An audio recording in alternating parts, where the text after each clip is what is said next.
So you choose the solitary one, a very atmospheric song to open this album. Actually, I think the whole album has this kind of haunted feeling. This it's not dark but strange atmosphere. So was it planned to be like a doomy landscape?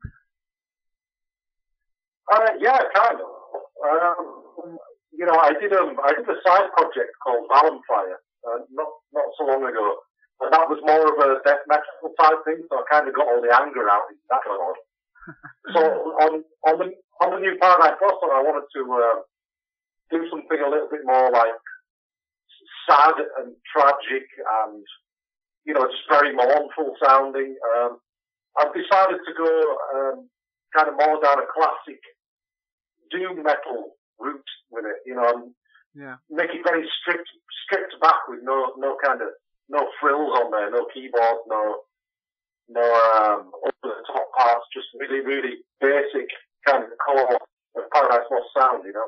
Okay, Greg. So do you feel more comfortable playing more strong, fast, and aggressive songs like Crucify, or more relaxed, mid-tempo songs like Fear of the Impending Hell? I'm kind of cool with everything, but I'm a bit more of a doom metal guy. I like slow music a lot, so I'm kind of into the more sludgy, doomy stuff. So yeah, Yeah. so, So, man, and all the songs have an average of 3 to 5 minutes in the album. So, have you ever planned to record these kind of long progressive songs like 10 minutes or something like that in the next release?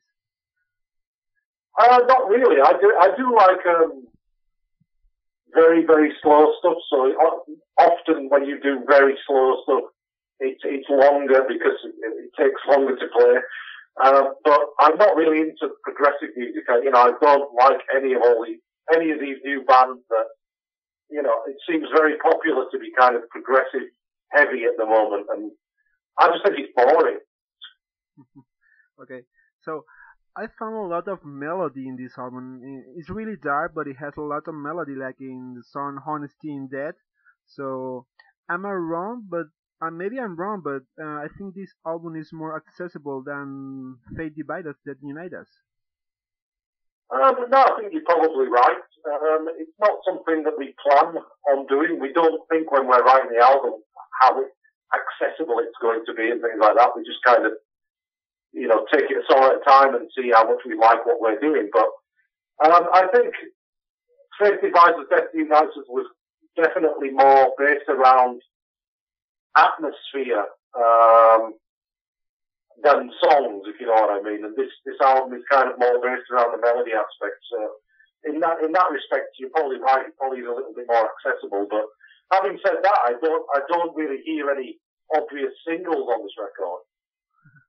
Well, if I have to choose a single, that will be "Fear of the Impending Hell" because it shows the both sides of the album, like the more slow mid-tempo songs and at the end the fastest one.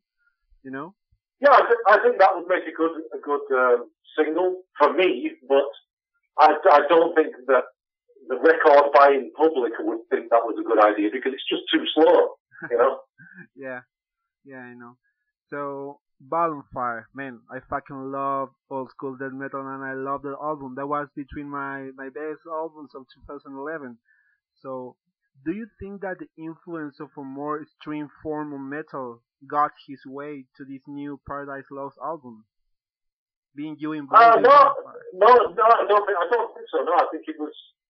But doing Bonfire was very much something that affected the outcome of the new Paradise Lost album, but it wasn't influential on it. It's hard to explain, but it helped me see what actually the core of Paradise Lost. It helps me clear away all the influences that shouldn't be part of Paradise Lost sound. Um, so it was helpful, but now, if I ever did anything for Vampire again, which I don't know if I will, I might not, I don't think I will, but, no, I think the riff was more Vampire or it was to do with Paradise Lost. Yeah.